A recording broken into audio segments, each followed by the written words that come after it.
Hi. Welcome to War with a Mate. Yeah, that's what we're doing here. It's War with a Mate with me, James. Me, Andy. And we are in War with a Mate headquarters. Yes. Andy, how do you feel here in the headquarters? I mean, pretty comfortable because it's my living room. Ah, yes. You've really destroyed the magic on that one from Go. We've been pretty open about where we play. I thought this was the soft reboot. I'd love to get a studio. Or an extra room on my house. I don't know that you're allowed to. I also don't know that there's room. I don't think there's room for an extension here. Crudely built extension. You rent. You can't just build. You don't have the rights to that. I reckon if I add a podcast studio to a rental, that'll increase the No, it won't. increase the rental value when I leave. You're not allowed to just stick a podcast studio on anywhere. What's the podcast, Andy? War with a Mate. We're playing all of the campaign for North Africa, the longest, most incomplete board game ever. We're currently having a little practice scenario. 6 turns, which we've flown through in 9 months. We're up to turn 2, op stage 2. Wow, I thought you'd put it in more hopeful terms. I really didn't think you'd be putting it in the stark reality that we live in. We've really seen the harsh light of day with that one, haven't we? Yes, unfortunately, that is the state of things. The campaign for North Africa is a really long board game. And yeah, we're playing it all. But the practice run's going so far. It is certainly going. Yeah, that's all I can say for it. It's going. Well, we had finish up my movement in combat today. Mm-hmm, yeah. The fourth didn't want to fight because I think they had 1 bullet between them all. Yeah, so those who were here before the soft reboot, I don't know why we're doing a soft reboot at episode 45. I guess we'll just scrap that idea. Yeah, why would we do that? We're going to rebrand. It's going to be beautiful. No, we aren't doing that. We're sticking with the same reality of the fourth black shirts are absolutely fucked.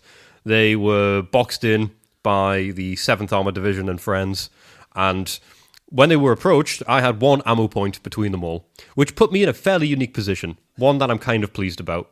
So the rules are, if you have no ammunition whatsoever and you're close assaulted, then your forces surrender en masse, which would mean all of that division just give themselves over. However, if you do have ammunition and you choose not to assign any units to close assault, which is what I did, then they can simply retreat.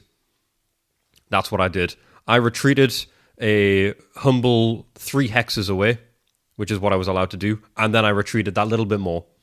So that meant I was able to dart all the way back west to a bit of a blast from the past, the airfield at Fort Madalena. Indeed. You remember that one, Andy? Filled with the wreckage of 5 dead SGSUs. That's where this all started. Fort Madalena. That was the flashpoint. That was the Franz Ferdinand being shot. That's where this all started. We were at war before that. No, we could have been friends. This didn't have to happen. Yes. You made this happen. If you stayed away from Fort Madalena, we'd be sat playing Carcassonne or some shit right now. We'd be fine. We could have signed a peace treaty and War with a Mate would be done. It would have been a nice tidy chapter of like 25 episodes, and then we could have shut the door on that and started a new endeavour. Well, I'm glad I attacked it then. I'm not. I didn't want this to keep on going. I wanted this to be done by Christmas. I wanted to be home by Christmas. That's never happened once. No conflict has ever finished just in time for Christmas. No. Sometimes they break briefly for Christmas. Yeah, have a little kick around. Play some football. Yeah. I think that's only happened once, actually. Did they not? No, I don't think they repeated it, did they? I don't think that's a World War II did not have that vibe. Did they do that at the start or the end of World War I? Ooh, that's a good question, actually, because they had a few Christmases. Yeah, is that the plural for Christmas? 4, didn't they? Christmases. Yeah. Yeah. They had, 14 to 18. They would have had 3, I think. Well, hang on a minute, this is bad. We're doing a podcast about World War II. We should at least know a bit about World War I. When in 1914 did it start? I guess not December 26th. So they definitely have that one. I think September. And there's no way it finished. Oh, God, well, no, it didn't finish before. It finished before December in 1918. Yes, it finished in November. Yeah, of course. 1918 to of course, July. Remembrance Day. Yes. Yeah, that's probably why they have it then. I always forget that. Yeah. So you forget Remembrance Day. Unfortunately, yeah. I guess that speaks to your your caliber of memory. But going back to what you do remember, you probably remember that the 4th Black Shirts retreated back to Fort Madalena. Yes. Where they found a little Brucey bonus hidden away. Because it turns out at Fort Madalena, what was left behind? No SGSUs, some planes, yes, but definitely a shit ton of ammo.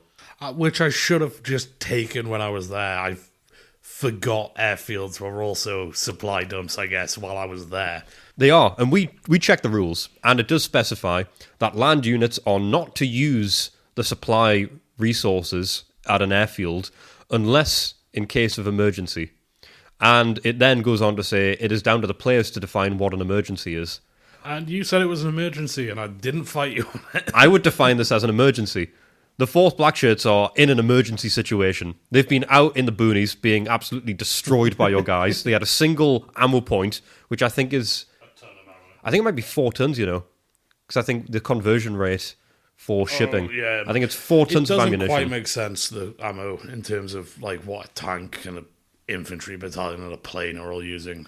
Yeah, so I had 4 tons of ammunition, which I didn't use, but I've went back there and there's a lot more than 4 tons of ammunition, I can tell you that. Because my planes were, they were defeated. They were destroyed, not literally destroyed, but they were made completely defunct by your arrival when you massacred my SGSUs in what I can only describe as a war crime. Yes is the word you're looking They're for. combatants. They are not combatants, they're engineers. I think that counts. Then why didn't they fight back? They're military personnel. Why did they just die? They tried to, but it was like 5 guys who fixed planes sharing a pistol, fighting a tank division. 5 guys who what? Share a pistol. No, the bit you said before that. Fix planes. Yes. That's their job. Yes. And you murdered them. Yes. They would never kill a man.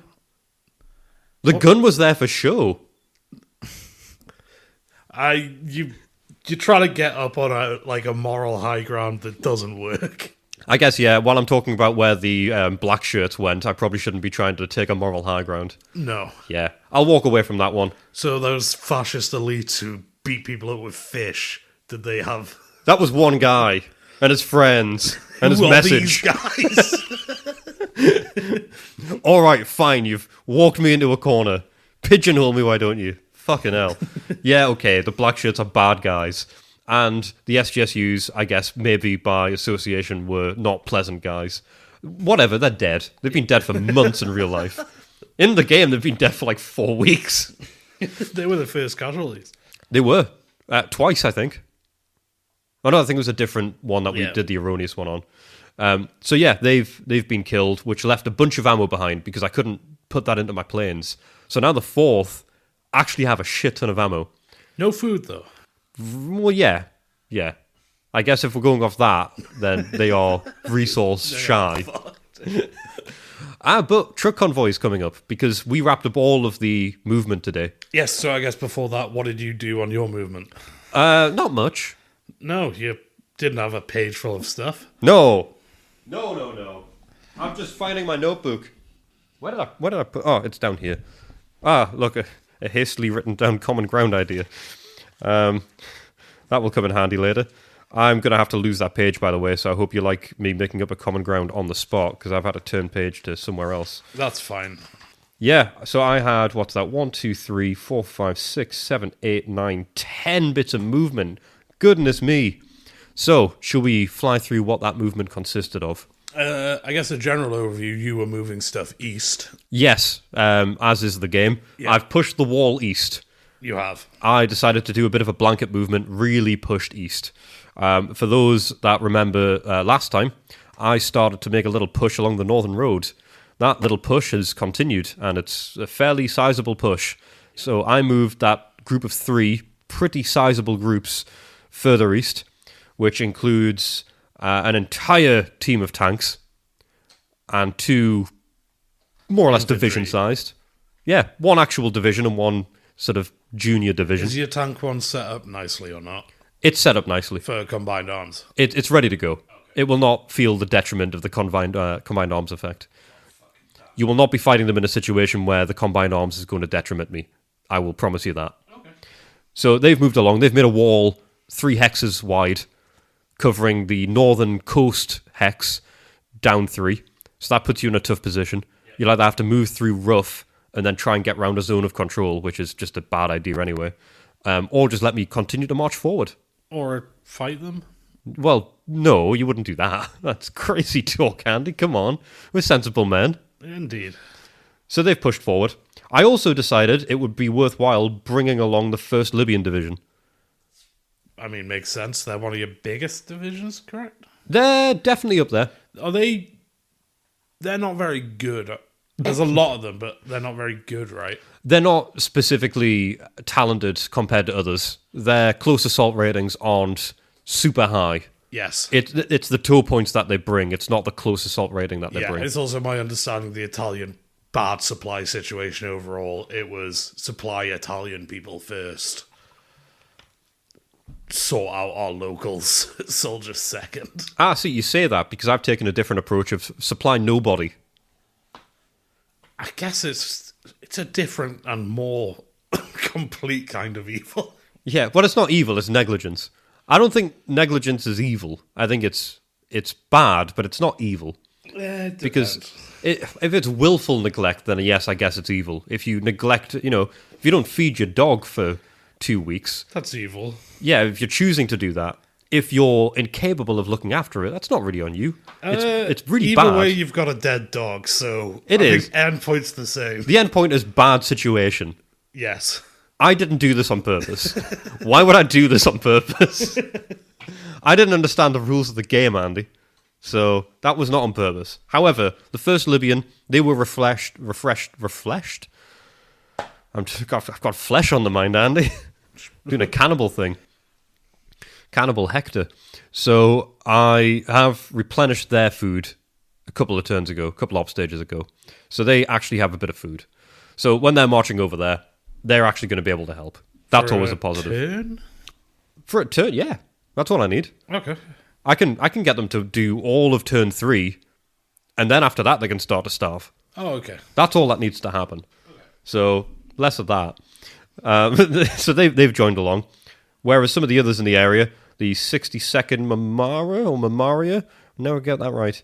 The 1st Black Shirts, the Oreska, they've all moved east, which is pushing that northern portion. Further from the front, or is this group the ones up at the coast and that where the road's missing? So these are the ones a little bit further down. Those are the ones around that little cluster north of Maddalena, but south of the northern coast, the northern road. Yes, the sort of gap between... Yes, yeah. The area that I've been holding quite steadfast. Yeah. So they're pushing east as well. That's creating a bit of a horseshoe around the 7th Armoured, because now I've got the Black Shirts that are a little further down. Kind of puts them in a difficult position.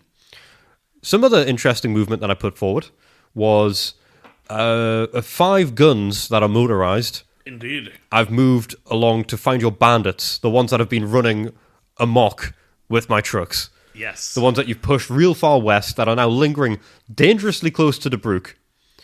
I've moved that gun group along, and we had a bit of combat actually involving them. We had a brief skirmish. We did, in which I fired some guns, I barraged, and I pinned the King's... Royal Rifle Company? Yes, the King's Royal Rifle Company. They were pinned. And the Northumberland Fusiliers, that's it. They weren't pinned, but I did go after them. However, they lost 0%. And you lost... 5%. God, those guys are good. Well, I pinned your guys. I pinned your other guys, so they're pinned currently. Oh, yeah. And it is the end of the op stage, so that doesn't really matter now. But another thing I did move was the Libyan Tank Command. Yes, that's hovering just below Tobruk. It is, and it's a division. Yes. It's a Tank Command division. And I know something you don't know about them. What's that? I'm not going to tell you. But they are moving south, and they are heading towards that conflict. Oh, they are? They are, yes. That's why they moved close. They moved within 2 hexes of you when they ended their movement, so that if you did try to dart off and retreat, kind of like I did with the 4th today, I would just follow them. Oh, okay. Cool. But I decided not to. Since you've stuck around and I pinned them, I'll just keep that going with the guns for a bit. But they're not pinned anymore. They're not pinned anymore, but they are in a zone of control. Not engaged, they're in contact, so it'll be 2 CP. CP. Yeah. 8 to leave. Yeah, and they have to pick a direction to go as well. Oh, I know where they're going. Do you? Yes. Are they going to Tobruk? Okay. Then they're going to their death then. Whether it's in the desert or whether it's walking into a zone of control. James, they should have died 3 op stages ago. Everything they do now is a bonus. If you do what I think you're going to do, and I'm going to say it now so that if people find out the consequence of this next week, then it's fair game. If you go after more of my trucks, I'm not going to be a happy duck. Yeah. So you're laughing now. It's truck convoy phase. Yeah. I'm moving the trucks away. They're not getting getting any more trucks. There's no trucks near them. Yes, there are. Into Tobruk. No, there's other trucks around. Not close, actually. Well, yeah, you know that my trucks are coming from Tripoli. Wait, what? Yeah, don't fucking play this. You know that they're coming along, and you know that you're going to try and go to the road to intercept them. We'll see what I'm not stupid. You might be. Let's see I'm what not happens. stupid. I'm glad you've said this. I'm so close, by the way. Today, I genuinely had the thought in my mind of moving that fucking garrison from Tobruk, the massive one, the only thing defending Tobruk. I was so tempted to march them out of Tobruk to just blow these guys out the water. Then they're doing their job.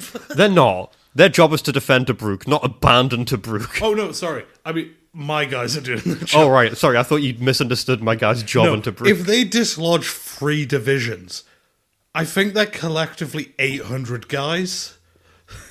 So if they're dictating the movements of like 20 to 30,000 people, they're doing something right. I'll tell you what they are. They're the real long-range desert group. Yes. Because your actual long-range desert group have done fuck all this game. Awful. I literally, when we start again, I'm not You're not making them. I'm not making them until I have special forces to go with them. That's fair. I'll be making mine immediately because I've not felt the cold sting of them not being effective. And I feel like, I don't know, there's some sort of karmic magic going on in this game where if I make them, they'll work perfectly from go. You can't make them till the Germans show up. Pardon? You can't make them till the Germans show up. Oh, you saying that way, so you hope I edit that bit out? Oh, yeah. Yeah, good luck, buddy. We don't edit anything on this thing. Not a single bit of editing goes in. The music, like the intro, that's played by the band in the background It's all diadratic. of the War with the Mate studio. But it's not. We don't know it's there. Okay. I've really confused the meta. And the last little bit of movement that I had, which was actually the first one I did, These little tinkers. the Saharan detachment, Andy. Don't like them. They were in the Siwa Oasis at the start of this op stage. Yes, they were. They're not anymore. No, they've headed towards the Qataran Depression. They're on map D. Yeah. They're in your territory. This is the first time, bar the long-range desert group, because I don't know where they've ended up in the past, because I know they dip around all over the place and they're hidden. But this is the first time that one of us has passed into the other one's map. I didn't dip the long range desert group into your map just to feel the thrill of being on your map, but not do anything. So they are, yeah. I thought that, I don't know, that's in your character to do. I thought you might have. Well, I guess you guys you moved these guys up. The only other time I've had stuff on your map is the fleet. Yeah, I guess you got the fleet. I don't really count them, though, No, because they can zip up and their then own disappear. thing. They just go there instantly and then leave. They're kind of like the long-range desert group in that way. Except much scarier. Yeah, they have so many cannons on the side of them. They can just blow me to smithereens along the Navy coast. ships are so scary in this time period. It's the only thing that really scares me about having those guys along the coastal road. Is that a fleet could show up? Well, it's that a fleet will show up. Oh, it will. But I don't need to worry about that yet, do I? They can't go again next op stage. No, they've got one more upstage in port. Yeah, I thought so. So they will be. My guys will be moving away from the coastline before that happens, of course. Again, very happy with that. If they deny you the whole coast, Oh, it's because I'm going to get onto the road and I'm going to go Which to is on the Mercer Matru. coast. I'm going to go to Mercer Matru and then I'm going to go south. oh, okay. But that's only after the Saharan Division takes Mercer Matru, because I illustrated very clearly today as a show of force that the Saharan detachment can indeed get to Mercer Matru next op stage. Yeah, for a fight, I think they'd lose, to be honest. I don't actually know anything about the garrisons you have. They're fairly robust and it's fortified and stuff.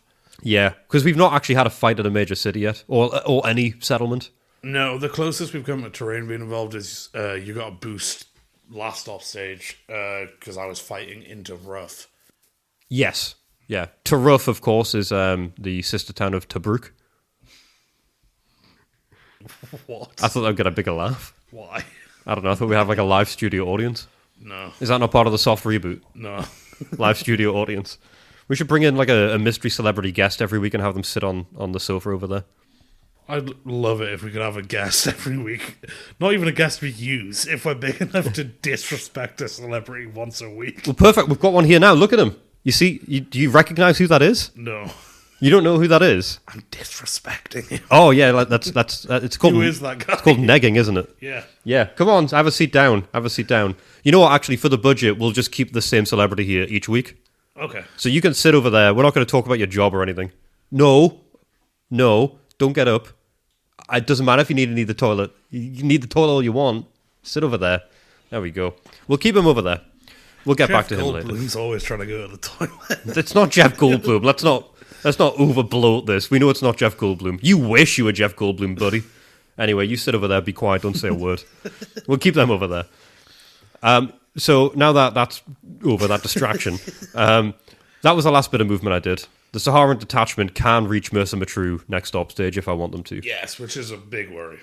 I don't think I will just yet, not until your division. Which division is it you got up there? That's not the 4th Indian. You've got another one that's sitting around. The 2nd New Zealand. 2nd New Zealand. At the minute, they are kind of stuck between a rock and a hard place. They're stuck between, defending Mersa Matruh, and they're stuck between reinforcing the 4th Indian and the others. Yes. When it comes to my guys just showing up on that road. Yeah, they're in a bit of an awkward spot. The Saharan detachment showing up there is actually my proudest part of my movement stage. It has completely changed I didn't realize they could go that far. The thing is as well, I thought they were going to sort of chug up slowly and be less relevant than they suddenly have become. Because they're also not nothing. Like, they actually have a decent combat capability. Yeah. Like, they're not just a single toe point. Like, they've got infantry. They've got more than one infantry, and they've got. Is the infantry motorized? The infantry is. All right, cool. Yeah. Just otherwise the. Oh yes, no. Yeah, it's all motorized. It's got more than one infantry, and the infantry's more than one toe point, and they've got more than one attack and defense point. Yes. So they're fairly compact, but they actually are quite hard hitters. Which is why I'm now more pleased than ever that I have motorized them, because this is the first time I've motorized a full group. Yeah, I motorized those 2 little harassers I've sent off, but the Fusiliers and the King's Rifle Company. But yeah, your truck this bandits. is like a division that can move fast, which is. To be fair, they're not. They're only their stacking point is parenthesized 2. Okay. So I'm not sure what that means. It's not. Is it? It's not company. It's bigger. Battalion. Company's the smallest company. Battalion. Can't remember what it is after that. Not brigade. I think brigade's even smaller, maybe. I think company's the smallest, then brigade, then battalion, then division. But So somewhere between. It doesn't help that the organizational structures in the game are not the name of anything. Yeah, it's all based on like an esoteric description because both sides describe them as different sizes and different structures. Yeah. So there isn't a definitive measure of what these terms actually mean. Yeah, because in the game they're locked down, but you have things that have like company in the name that aren't a company or whatever, because the Allies the Axis win. Well, I guess we've Not got bothered about naming stuff correctly. case in point, Saharan detachment. Yeah. That does not inherently describe a particular size. No. Detachment isn't something that's used in the game as a terminology for size. So I don't know, whatever size they are, they're kind of formidable. I'm glad they're behind enemy lines, and I can get them to Mersa Matruh, or if I wanted to go really all for broke, I could go further east, because there's another bit of track. I could go over the depression. The depression would be rough to get through. Well, I guess a big thing to mention now is I haven't done the breakdown rules for any of these guys that have moved yet. Yes, that's how it's starting next time. So that could throw a wrench in your plans. That could change everything, because I've moved a lot of tanks along the northern road, and there's no their breakdown on shifts. roads. But they've not moved along road so far. They've moved along incomplete road. Oh, yes, of course. So they have a good likelihood of breaking down. You could lose like 50 to 75% if you roll badly. Yeah, that's actually why I moved the Libyans.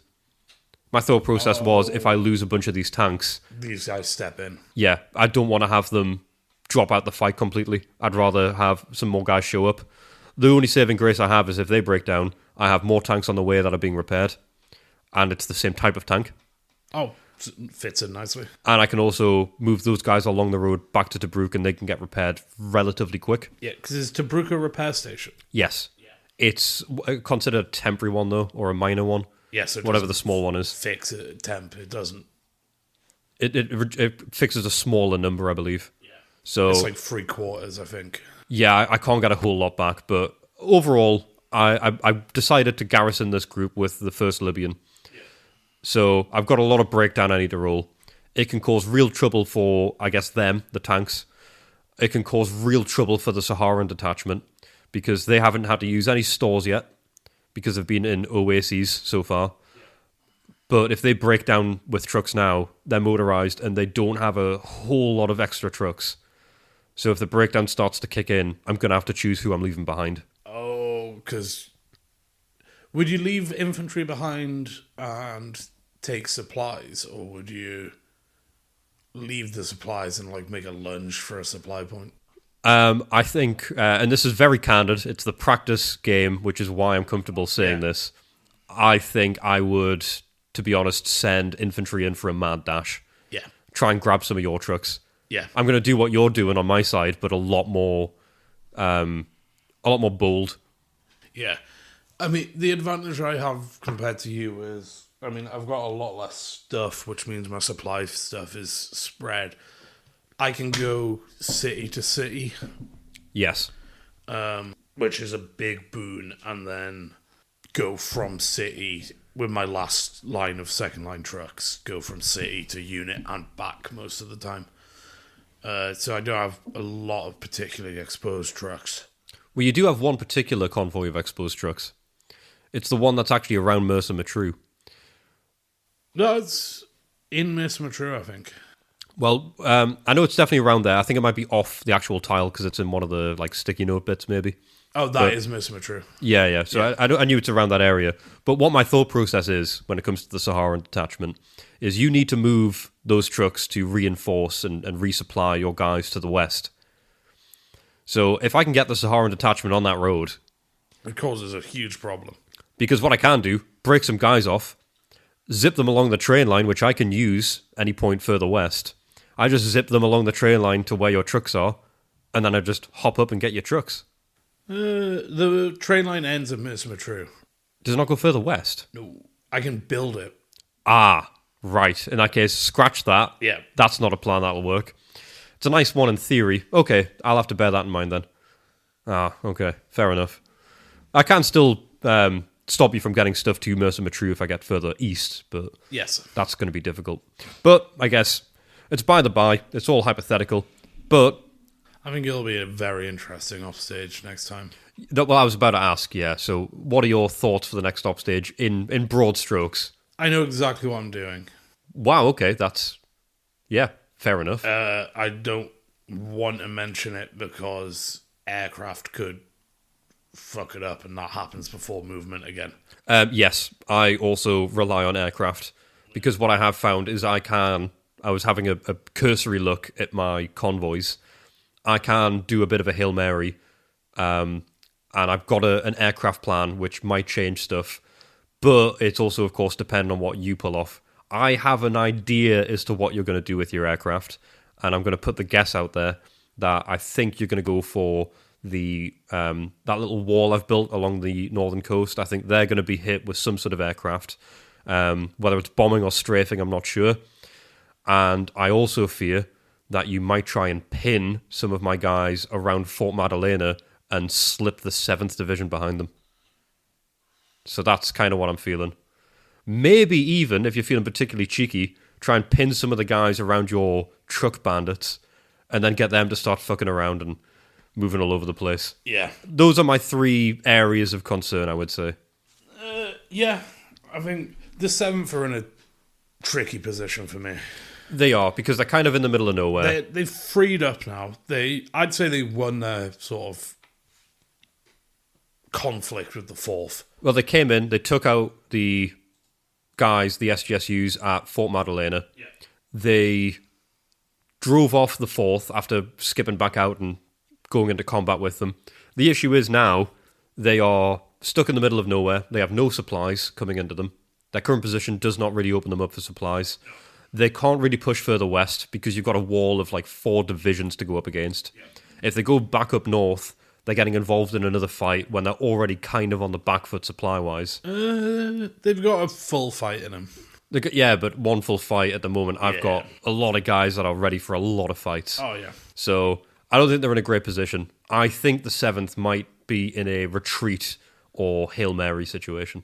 Yeah, they're kind of in a bit where if I push them forwards, it'll be like I did with those 2 units I sent, where it's like they're not coming back. They're getting their supplies by winning fights or not. Yeah, I think they have a situation of they either push. Well, if they push, they don't have friends to go back to like the 4th did. Yeah. The 4th CCNN, the black shirts, they were able to fall back to a cluster of 3 divisions. You do not have that benefit. No. Not without walking into another conflict. No. But, yeah, I've got a plan for them.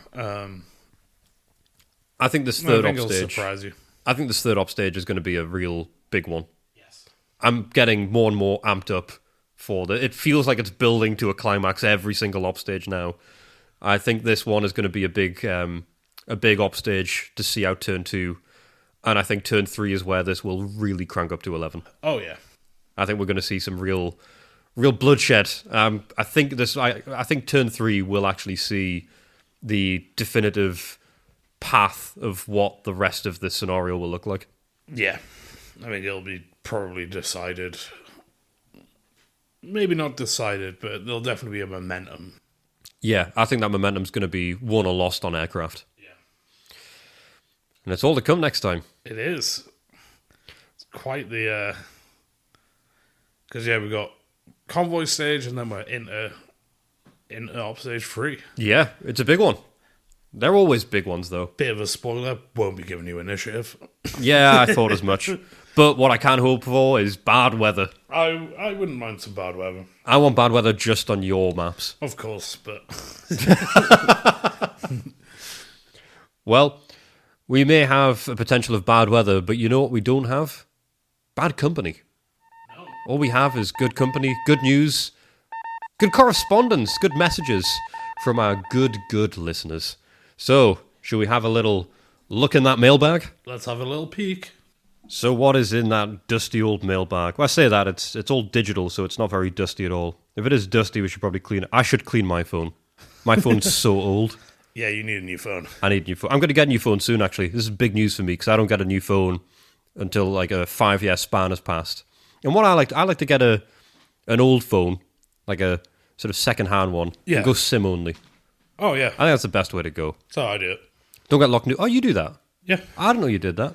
Yeah. What I do remember, actually, you might remember this, back when we lived together, and you lost your phone somewhere, Oh, yeah. and it was, I don't know if it was stolen or just It fell out was your stolen. pocket, and then someone got a hold of it, and did you call it, or did they call you? I called it off someone else's phone, and I was like, hey, this is my phone. Can I come and meet you and get it? And then there was like a long pause, and then they like pretended to be a restaurant. That was it, yeah. And then there was Like, just that I sort of... don't understand. Do you want to make an order? And I'm like, I know I'm ringing my phone. Then there was that solemn moment when the call ended of, well, that's it, then you're not getting the phone back. No. But we do have an email from Bev. We do. Bev has been in touch. Hey guys, I promised myself I would email when I got caught up, and I've been caught up for about a month now. I'm just lazy. I learned you guys are English. Sorry to hear. Yamato Hyde? That looks like it's Welsh, so I'm very glad that you were the one who decided to stop reading this one instead of me. It's YMA space O space HYD. We will absolutely butcher anyone. You hear us struggle to pronounce stuff that's relatively easy in terms of, pronunciation and structure phonetically. Like Fort Madalena, I was calling Fort Magdalena for half of the fucking podcast, and that's spelled correctly. I just got it wrong. I don't know why you thought we'd get Welsh right, but we'll try our very best. I found your podcast after talking about the campaign for North Africa to some friends, and one said someone has a podcast about playing it. No clue where he learned about it. Not sure if he watches Cam Sandwich, but he does seem the type. In a reversal of what you usually hear, I started watching Cam's channel because of you guys. It's good. It's a good channel, so enjoy. This might be long because I've been noting down emails throughout listening.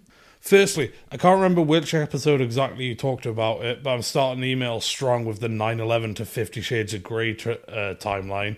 Gerard Way, lead singer of My Chemical Romance, is working at Cartoon Network as an intern and trying to get his show Breakfast Monkey made. He witnesses the 9/11 attacks and decides to switch to creating music using MCR as an inspiration. Stephanie Meyer writes the Twilight books.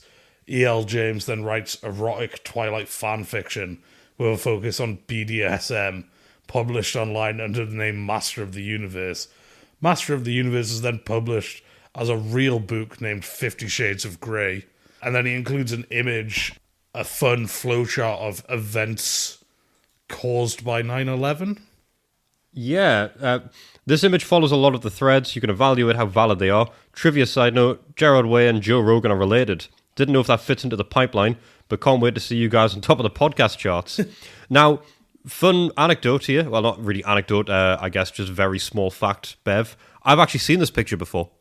I saw this picture about 2 weeks before you sent this email in, and I was already fascinated by it. I was actually telling some friends about it when I came across it, and I'm a big fan of it. I don't think I showed you it, Andy.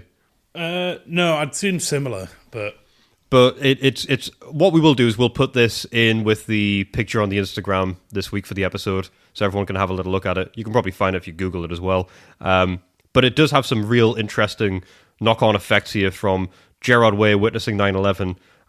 Some of the endpoints include the Ellen Show ends, which is interesting. 80-plus pieces of David Tennant, Michael Sheen erotic fan fiction on AO3. And Portuguese children learn Brazilian Portuguese from his YouTube channel and begin speaking it instead of the European dialect. So, some real butterfly effect. And we always talk about how one small thing during the war could have completely changed the course of it. oh yeah, I enjoy a butterfly effect. This is a very, very good example of that. So, that's it's some choice trivia. So, thank you for that part, Bev. You then go on. In relation to the geomorphology book, I think the first history segment it was mentioned. That sounds about right. That'll be the Long Range Desert Group Yes. series, so second or third maybe? Yeah, I think it was the third, because I think you did one, I did one. Then you really took the reins, and it was Long Range Desert Group from there. Yeah. You read a quote from the geology book that went something like, "It is not unthinkable that the stars not make noise when the men were out in the desert at night. I couldn't find the post I was on about, so sorry for that. But it talked about deaf people hearing for the first time later in life and being amazed that the sun didn't make any sort of noise as they thought it would have." That's interesting. Yeah, that's provoked a bit of thought in my head there. Because I guess you would. It's sort of a constant thing in your life, and it's big. It's just, I suppose, the idea that people who are deaf, you have to constantly see the sun. I guess why wouldn't you presume you have to constantly hear it as well? Yeah. That is quite an interesting thought.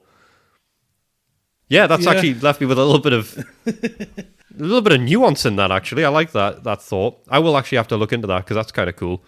That also just both fascinates and terrifies me, the idea of losing a sense. Yeah. And what it must be like to not have a sense and then gain one. Oh, yeah. I reckon gaining one is very confusing. Yeah, well, I mean, you've seen the video, haven't you, of Logan Paul when he tries on those glasses and sees colour for the first time? I haven't seen Logan Paul do it. I've seen videos of it, and it does seem like they almost universally cry. Yeah, it seems more profound when other people do it. He does it. I don't believe it's as profound as he wants it to be. But that is a really good thought. But yes, Bev continues. Breakup Gaming Society episode. Can't remember what was said that would made me think of this, but once I got crisps for Halloween when I was young, we knocked on the door in the house with some very unprepared Polish people who apologized to me and my friend and said trick-or-treating wasn't really a thing in Poland. This might have changed by now, as this would have been closer to 2010. Anyway, I chose Worcestershire sauce crisps. Worcester, I believe it is. Worcestershire sauce crisp. I'm so happy Worcestershire sauce crisp from Walkers are back now. Yes, Worcestershire sauce is a fantastic thing. What is? Worcestershire sauce. All right. No. I'm not having any of that. You can put it in chilies, soups, sauces. No, I just what the word you're saying is not a word. Yeah. It's Worcester. You know what? I used to love those crisps when I was a kid, and I tried them again recently. Turns out James does not like those crisps anymore. But that is an interesting thing because there is. I think you're part of this. You're part of this counterculture, aren't you, Andy? You don't like the idea of Halloween. You think it's an Americanism that the UK has adapted. Kind of. I don't have strong feelings about it. I just don't participate, really. I'm a big fan of it. I mean, fair enough. I don't begrudge people enjoying Halloween. I like a bit of Halloween stuff. I like watching a few horror movies. I like going to Halloween parties. You know, I like to stick on a costume. I like to not be myself. I like the whole Halloween vibe is good, but the whole trick or treating thing, I agree. For some people, it's not a thing. I don't imagine many people now in the UK. I guess I don't see it anymore. Take their kids out trick or treating. I guess it might depend where you live. I don't live in a particularly young families area. Yeah, this isn't like a sort of like suburbs for the family. This is where the area you move out of when you have a family. Yeah, I think when it comes to trick or treating, it was a fairly big thing when I was a kid around where I grew up. But even now, when I'm around those parts for Halloween, you don't really see it anymore. So I don't know. Maybe you will have the same thing. Maybe you will just get more crisps, Bev. Maybe you've missed the bell curve completely now. Maybe 2010, it was the start. Now you're just at the other end of it. 2019, that would have been it. Right before COVID, you would have got tons of sweets. You would have got not Rizzlers. They're filters. You shouldn't give them a kids. They're cigarette skins. What are they called? Sizzlers. The sweets. Fizzers. Or Fizzlers, they're great. I love them. Just also a quick mention. You mentioned Breakup Gaming Society there. He recently had his 100th episode, so yes, I'd recommend people go give that a listen. It was a good one. Yes, people give Nate some love. Breakup Gaming Society is very good. It's for those that don't know, a podcast in which the host Nate takes on board games, booze, and hip hop. Yeah, it's a very good collection of topics to cover, and just did 100 episodes a few weeks ago. Very good. We made a little cameo on episode 99. He was nice enough to have us on there. But check that out. Very good stuff. People eating in shops was the next thing you've mentioned. I don't work on the main supermarket till anymore, but eating crisps and having an empty packet put on your till is the worst. I think people who do this should be shot, honestly. Well, I also have negative feelings towards that. I'm not sure execution's quite my way. I feel like instead it's like the sort of parents catching you smoking cigarettes thing. I think you should have to eat 100 bags of crisps at the till and feel ashamed for it and then be very sick in public. I mean, you should just be arrested for shoplifting. I see. I mean, there should just be a thing of leave the shop. Bit of common ground there. Yeah. But, Bev, I suppose thank goodness none of them are going to be around you when you're at the shop. You're quite the justice committal fellow folk. I don't know what you've said here a few times. We don't know the pronouns of Bev. We've just presumed because Bev is, I would presume, short for Beverly. But I don't know. All we've got to go off is Bev, and we're not going to pry further with surnames because that's just doxing, and we try to stay away from that. Lastly, in one of Cam Sandwich's videos, he says one of the board games he covers, I think WWB, is more akin to a work of art. Would it be fair to call the campaign for North Africa a work of art? Does it not setting out to make a statement hurt its artistic merit? Alternatively, and sorry to John SBI here, but is it just a bloated, over-budget, endlessly delayed mess?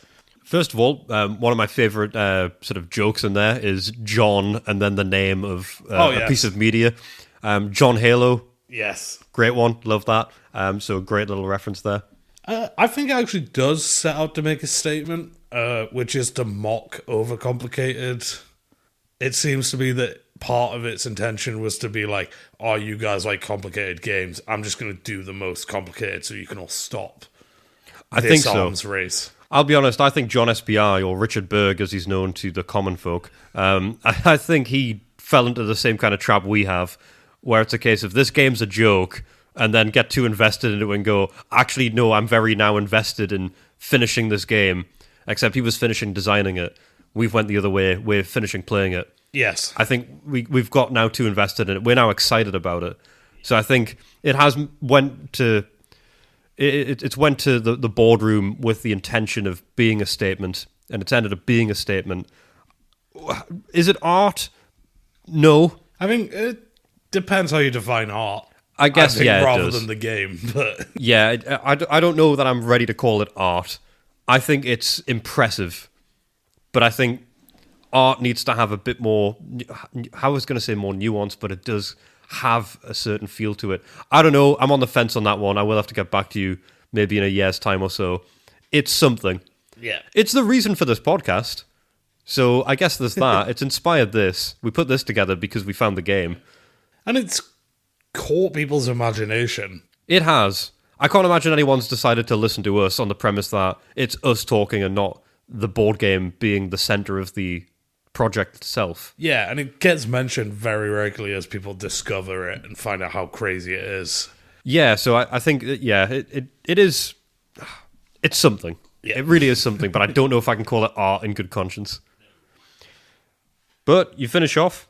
Anyways, sorry for the long email. Love you guys lots. And thank you for uploading on Fridays. It makes delivery day at the petrol station a lot better. Stay subtle, humble, and beef. Bev.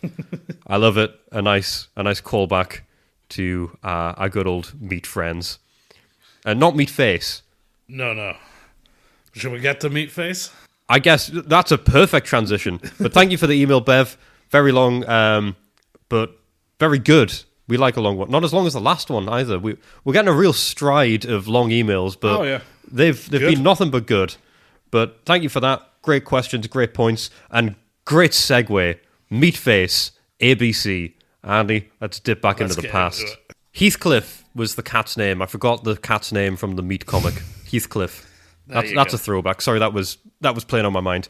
Now we can go into the history segment. Back to Meatface. Good old Meatface. Very disrespectful.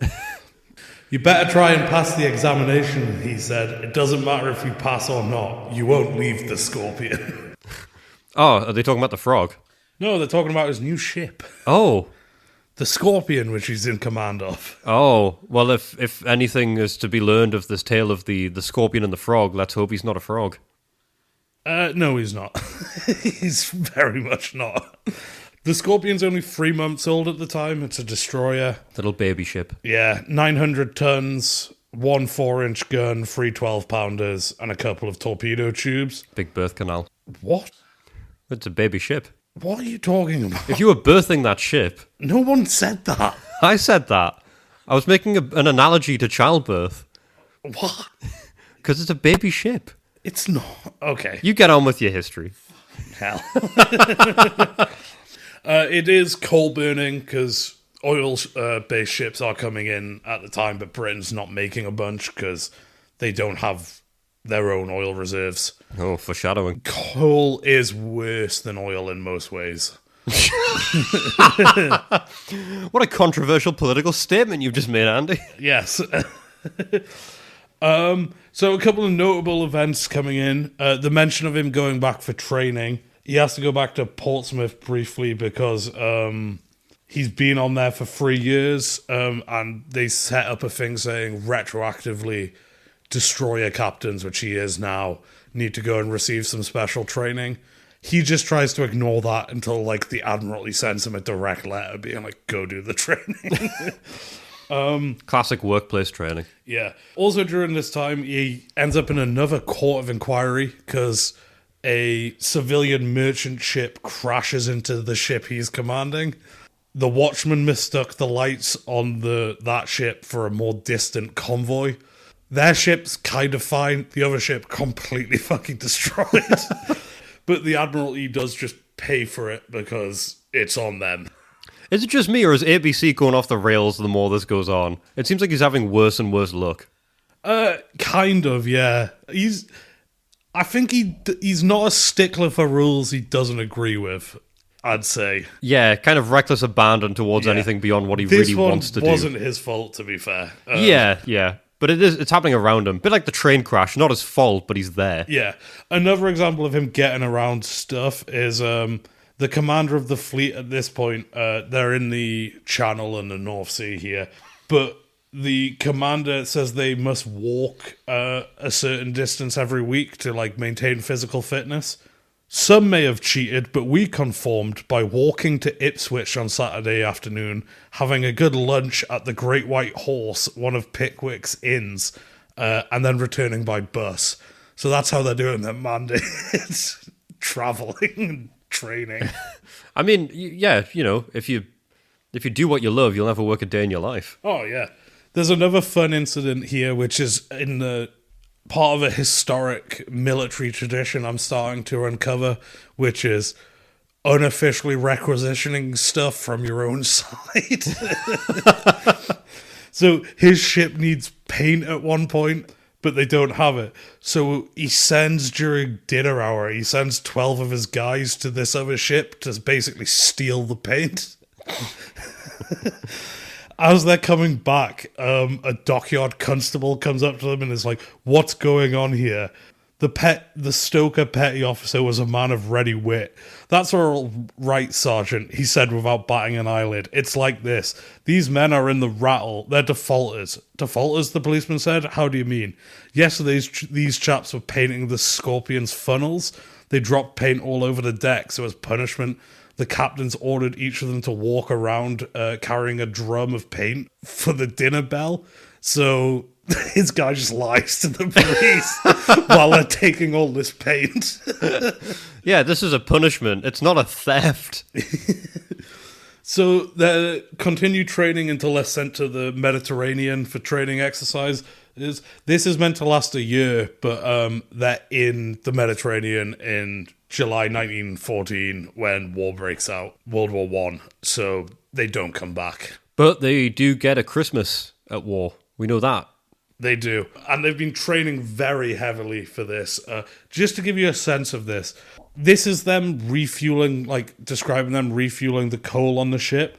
The undisputed record amongst the fleet was the Scorpions, 120 tons an hour from a collier, every pound of which was shoveled into 200-weight bags by hand, hoisted aboard and emptied aboard the bunkers on the ship. 90 to 100 tons an hour was quite common for the flotilla. They do this with 100 men, so they're moving 100 tons of coal an hour. Through 100 men? Yes. I was going to ask, as you were describing that, how many men? Yes. So each man is taking a ton an hour? Yes. Which is just an insane level of... Yeah, I'm trying to figure out the logistics behind that and what that translates to sort of per man. It's like a ton of man, but it won't be... They're shoveling it in the bags, passing the bags along. There's chutes in the side of the ship to drop them in. Yeah, that's a lot though. Manually moving. Yeah, that's heavy. And that's every time this is part of the reason coal is worse than oil for ships, is they have to do that. But what's heavier, a ton of coal or a ton of oil? You can put a pipe up to the ship and pump a ton of oil in and no one has to touch it. I guess that's not the answer to the riddle, but it's it not, works. But it's the answer to the problem. So this is where one of the first huge major events of his life that has effects that ripple outwards massively. He's involved in the pursuit of two ships, the Goeben and the Bressular, which are dreadnoughts, which are basically the heaviest ranking ship at this time that are making a lot of ships obsolete. Oh, okay. They need to pursue this one, and I'll describe it from here. They were expecting them to break through into the Adriatic. Rear Admiral Toolbridge's 4 armoured cruisers were to the south of us, and on the evening of the 6th, the excitement began. The two ships sailed south and were being shadowed by the Gloucestershire. After rounding the toe of Italy, they steered northeasterly towards the Adriatic. The Dublin, with 2 destroyers, the Beagle and the Bulldog, were coming full speed from Malta to intercept. It was about daylight that we had another signal to say Admiral Toolbridge had decided to abandon the chase. I will not comment on this decision. It later formed the subject of a court-martial. I'm going to comment on this a little bit. These two ships getting out of the Mediterranean and getting to Constantinople brings the Ottoman Empire into World War One. Yeah, that's a big one. Resulting in, among other things, hundreds of thousands of deaths, the war being extended, the Russian Revolution, the Armenian genocide, amongst others, all basically come out of this event. Right, so when you said it has ripple effects, you meant it ripples through time to now. Yes. It changes the way we live. It's a reason, amongst others, the Ottoman Empire doesn't exist anymore. Wow, okay then, so it's not a small ripple at all. I guess for a very modern day thing, as the Ottoman Empire collapsed, Britain took over their non-Turkish enclaves, which was the Arab stuff, for instance, Palestine and Israel. Yeah, so really contemporary shit going on right now. Yes, you can trace a direct line from these two ships getting away. Oh, fuck, okay, to, like, basically the state of the modern world. So we're looking at over 100 years of change based on this event. Yes. Okay, so when we were talking about butterfly effects earlier... This is a big one. This is a big butterfly. Yes. So he's involved in that, and this is another, just a quick one. This is an coaling incident they have, like getting the coal. Ships that deliver coal are called colliers. Our destroyers gathered at Port Vafi, Ithaca, where our colliers had the last arrived. She had correctly been ordered to Port Vafia, but instead of going to the place of that name in Ithaca on the west coast of Greece, she'd gone to Port Vavos in Samos, 350 miles away, across the Aegean, off the coast of Asia Minor. So, just to make us feel better about the supply stuff, the supply ship for this fleet just went to the wrong town with the same name. They've all got similar names by the sound of it. Was that Vamos and Samos? It's Vafi and Vafi. They're both, but one's in Samos and one is off the west coast of Greece. So they're two towns with the same name, 350 miles apart. But if your collier goes to the wrong one, it might as well be on the moon. And this is where it gets big. He's involved in the Gallipoli campaign. Okay.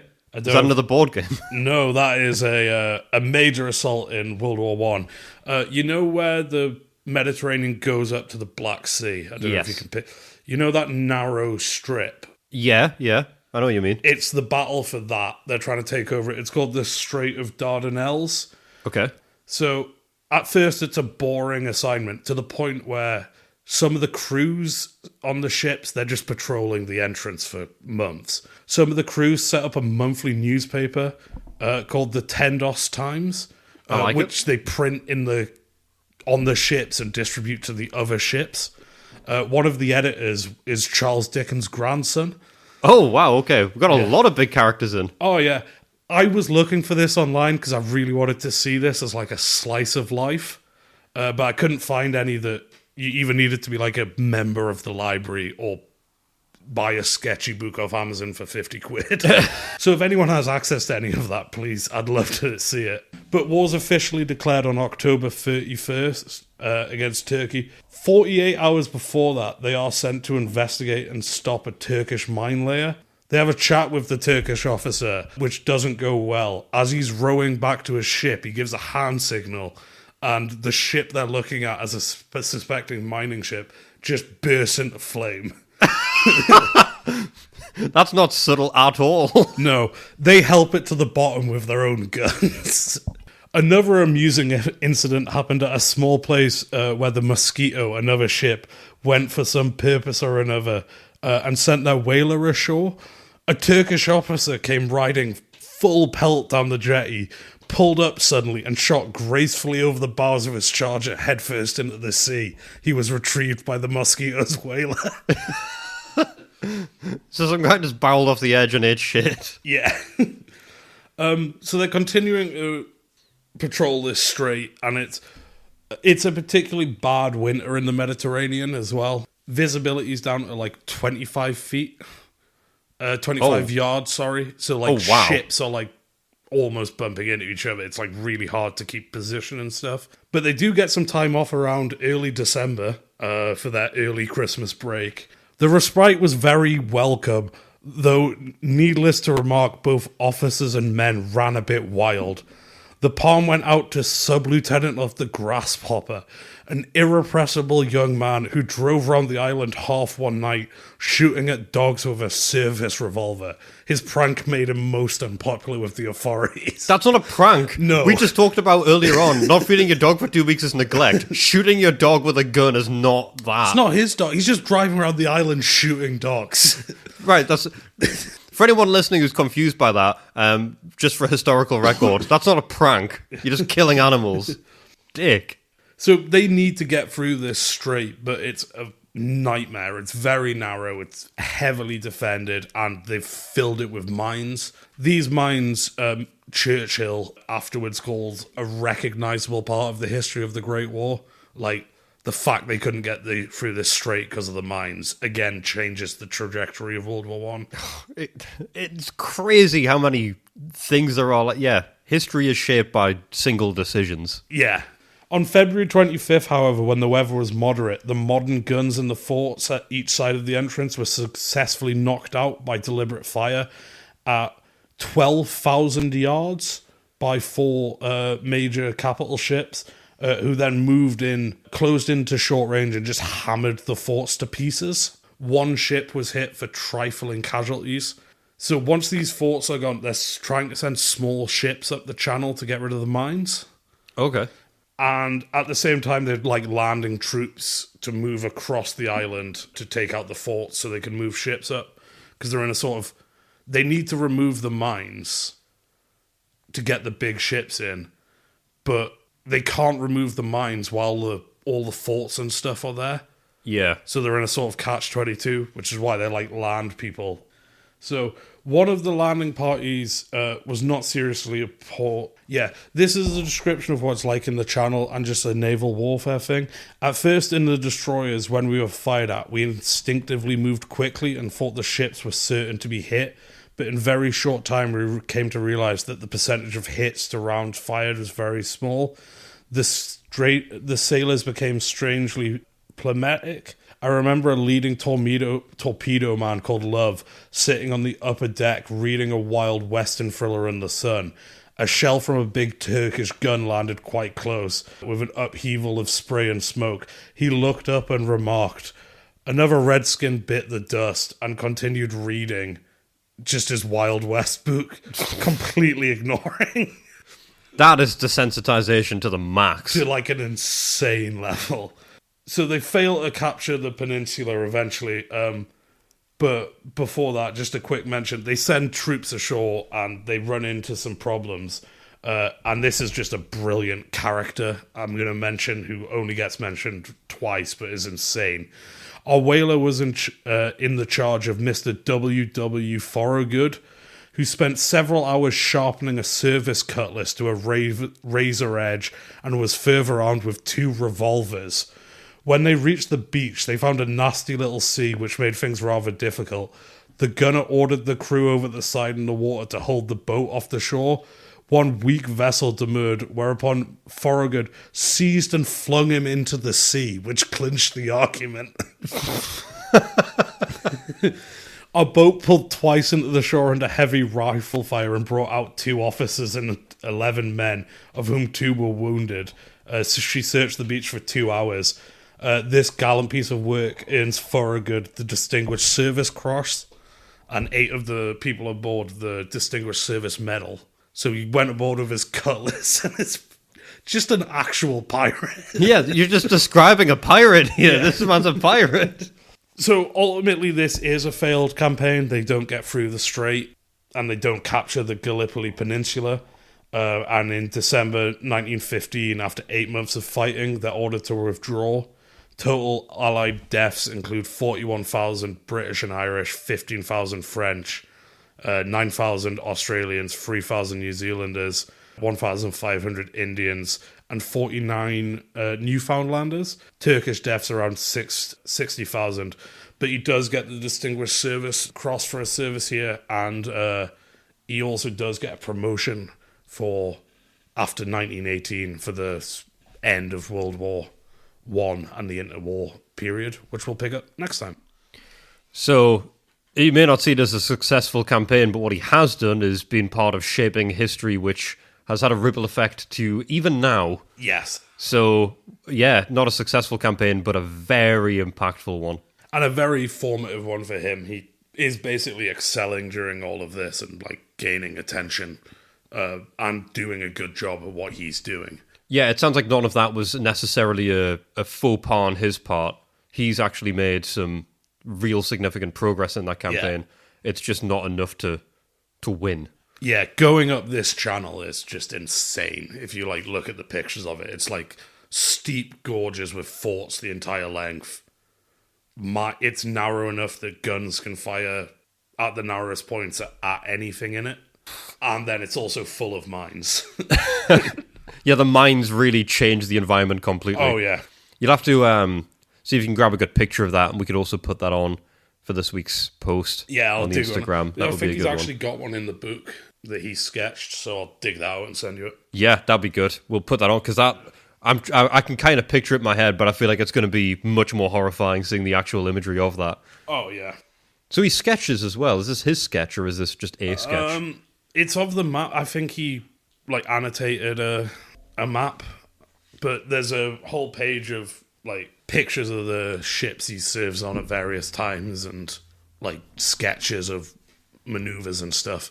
Because with his crazy curriculum at school, I would not be shocked if he's also an accomplished artist as well. Oh, yeah. Well, map drawing and cartography and stuff was part of the curriculum, so yeah. Well, yeah, there was that, and electricity, I believe, was part of the curriculum. Yeah, like a small part. Yeah, learn about electricity. I learned about electricity when I was in high school, and I did very badly. I've retained none of it. Yeah, I did not do well. I got an E in my electronics exam. Ooh. E for electronics. I thought, a bit of onomatopoeia. That's not onomatopoeia, alliteration. You don't get points for that. Christ.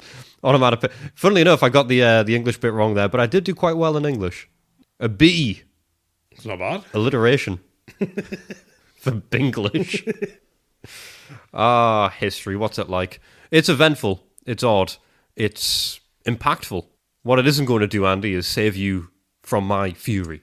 But what might? Maybe some common ground? Maybe. Maybe some agreement? Maybe some common ground. And now for something nicer. A little oasis in the war. It's time for some common ground. I'm trying the intro for common ground. I'm recording it. Maybe. Yeah. This week is my common ground. And of course, common ground is the segment in which we try to unite each other, get past the quandaries and quarrels and war, and we unite again as friends. Reach some agreement. Leave on a positive note. That's what we try to do. We've had some ups and downs over the last few weeks trying to do so. But I've got one right now. And I didn't put this one together drunk at a bus stop. I put this one together about 5 seconds before we hit record. We'll see which is better. I think it should be mandated by whatever governing musical body there is that all diss tracks require you to use the person's name you're dissing in the song. Oh, there's no side-eyeing, like, implication. You just have to come out and do it. You can do that at parts, throughout the song, but you also need to make it explicitly clear who it's about. Are you not understanding diss tracks? Are you like, this is great, but who is it angry at? I think that people, they hide away too much. They leave too much room for speculation. They, I think, feed on it. Because I'd say the biggest diss track of the last while is Not Like Us, and I don't think subtlety was ever involved. It wasn't. Well, actually, in that, he mentions, because that's a Kendrick Lamar song. Yes. And which he performed at the Super Bowl. And it has Drake's name in, and it's pointed towards Drake. Yes. And that song it works well. I saw the Super Bowl halftime show live at a pub in Birmingham at like 1 a.m. after I went to a gig. And I had a great time. And first time I actually ever heard the song. Oh, yeah. And I enjoyed it. I thought it was good. I thought it was very pointed. he made some remarks. I don't know a whole lot about the beef between the two, but I looked into it a little bit afterwards, got a bit of the context. I thought, great song, great performance. Quite like that. What's currently going on in the cultural zeitgeist? Taylor Swift. Now, she's under fire. She released a diss track pointed at Charlie XCX. Yeah. And apparently this is on the back of Charlie XCX releasing a track in her album Brat, which was supposedly taking shots at Taylor Swift. And those who've listened to the podcast will know I don't mind a bit of girly pop from time to time. I listen to a bit of Charlie XCX, a bit of Taylor Swift. But I think all of this, the current discussion at the moment, it's muddied the waters a little bit because it's a lot of it's a lot of position, a lot of finger pointing is what's going on. But everyone knows who it's about. Well, that's it. So why don't we just say it? Because then these artists don't have the sort of line to hide behind of, but it wasn't actually about this person. Oh, no, sorry, that's not what I meant. No, stop that. If you're going to start ragging on somebody in a song, you need to start saying who it is. Because one, it's confusing for me. I need to look up a lot of stories. I start listening to a song, and then I mention it to someone in passing and go, this one's catchy. And then I get told, oh, well, do you not know the backstory behind this? And then I'm like, I've been promoting a song that's bullying somebody else, or that has no basis, and I'm getting caught up in these controversial debates with people at the pub, at work, on the street. I guess not on the street. I don't really have these conversations on the street. But it's putting me into an uncomfortable position. I want to know what's going on. So if I can just listen to a song, please, and I can know immediately who it's about, so I know who to Google. And they name drop it. Yeah, then I know what's going on. It just makes my life easier. And that's what music should be about. Yeah. It should be about my life being simple. Do you not think? I'd quite like a sort of veiled insult. Yeah, like, I know there's meant to be subtlety in art. Things are meant to mean something. There's meant to be some sort of poetic meaning behind things. And I love a bit of poetry, but there's not really many poetry diss tracks. Not that I've come across anyway. Slam poetry or whatever it's called. That's more, I think that's more akin to a rap battle, if anything. When it comes to slam poetry, I mean, it's got slam in the name. It's more in your face. Okay. When you're releasing an album and there's a song in there, and I come across it, and it's like a few tracks in, and I'm listening to it, and I go, this one's catchy, and it turns out it's a diss track. I don't always get that. Because sometimes when I come across these kind of songs, I'm not big into the background, into the lore. So I sometimes end up liking a diss track and not knowing it's a diss track. Okay, but you like the diss track. But I'd like to know who it's dissing. I need to know the story. Okay. Otherwise it takes away from it for me. But you can find it. I can, but I have to do so much digging. I'm a busy man, Andy. Okay. What if it's not in the song, but they've got to put it in, like, the description or something? The description? Yeah. What description? I don't know. Where is the song description that you talk? That's the lyrics. Oh, yeah. That's what I'm asking for. I want it to be in the fucking lyrics. Just put in the lyrics. So you wanted the song to basically be like, this is about you, Charlie XCX, and then the diss track. So, for example, so if we take the Taylor Swift song, this is from her brand new album, Life of a Showgirl. No, we're not sponsored by Taylor Swift. But, yes, she's got a song in there. Other music is available. Other music, we do, no. Yes, it's called Actually Romantic. It's by Taylor Swift. And it's a sniper, Charlie XCX, who apparently released a song in her last album, which I don't remember this song. And again, this is because I listened to it quite casually. But apparently it goes against Taylor Swift, and I missed all of this. Because I listened to some songs, I had some friends who were into Brat Summer, and they were like, James, listen to this. So I did, I listened to some of it, and I quite enjoyed some of it. Some catchy songs in there. And Taylor Swift releases a new album. I'll give it a cursory listen. And I like some of the songs that were catchy. And then I heard one of them, and then I find out it's a diss track. I need something to be in there that points a bit more clearly. Just mention the name. Okay. I don't think that's too much of an ask. No, I guess not. I don't know why there's a body enforcing it. I guess that goes to a bigger picture of we need to regulate things more heavily. Especially art. I think art needs to be heavily regulated. Yeah, that ends well. That way, stuff like this podcast wouldn't happen. Which is bad. Do you know how much time I spend playing this game, Andy? Yeah, the same amount as me. Yeah, are you not bothered by that? No. Right. See, I was hoping to transition this into being some sort of intervention. Tough. You want to keep on playing the You're game? stuck. You want to keep playing it? Yeah. Right. I thought, it's coming up to a year. Maybe we can stop. No, shaking your head there. No, we're in. Right. I thought I'd soft launch it. I thought I'd try and use Common Ground as a way to wedge a gap here, and That's no not longer... what it's for. Right. Okay. Okay. Well, fine. We'll go back to the actual. Do the podcast forever, and yeah, they should put. They should just explicitly name the people. Fuck. What you've done now is you've agreed on the Common Ground, which means we've wrapped that. So we have to be friends again. We have to continue next week. Indeed. I thought maybe you'd push for a bit more nuance. Are you I'll sure you don't blame disagree with this? I'm encroaching on artist freedom. I'm encroaching on the liberty of singers and performers. I'm stripping that away from them. I'm getting rid of all sort of subtlety in art. Does that not bother you? No. Should we not argue about that? What I'm saying is obtuse. It's insane.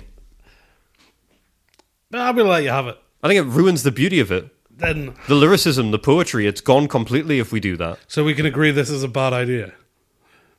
No, I don't agree with that. I think you should disagree with that. You've seen my trap. Right, okay. Yeah, I've fallen into a bit of a hole with that one.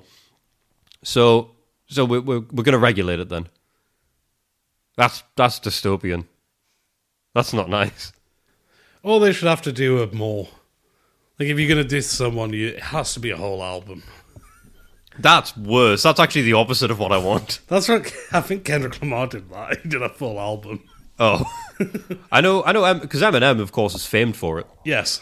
He's very big. I think, to be fair, he mentions names quite a bit. Yeah, I don't think he's he minces words. subtle. But that's sort of the rap culture, isn't it, as well? You get a lot of songs in rap where it is a diss track.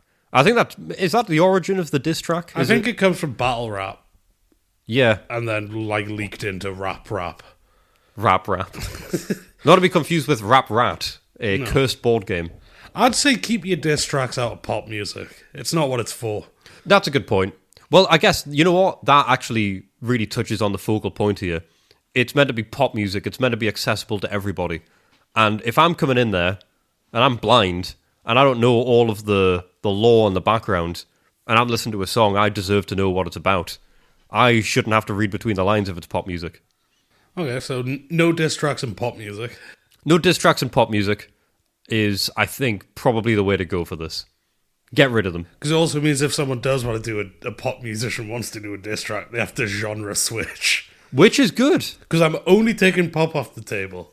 If you want to write a brutally mean country song or like a reggaeton diss track. I mean, Jolene is a great diss track. Yeah. It's coming from a smaller place. You know, Dolly Parton in that song is really on the back foot. She doesn't want Jolene to take her man away from her.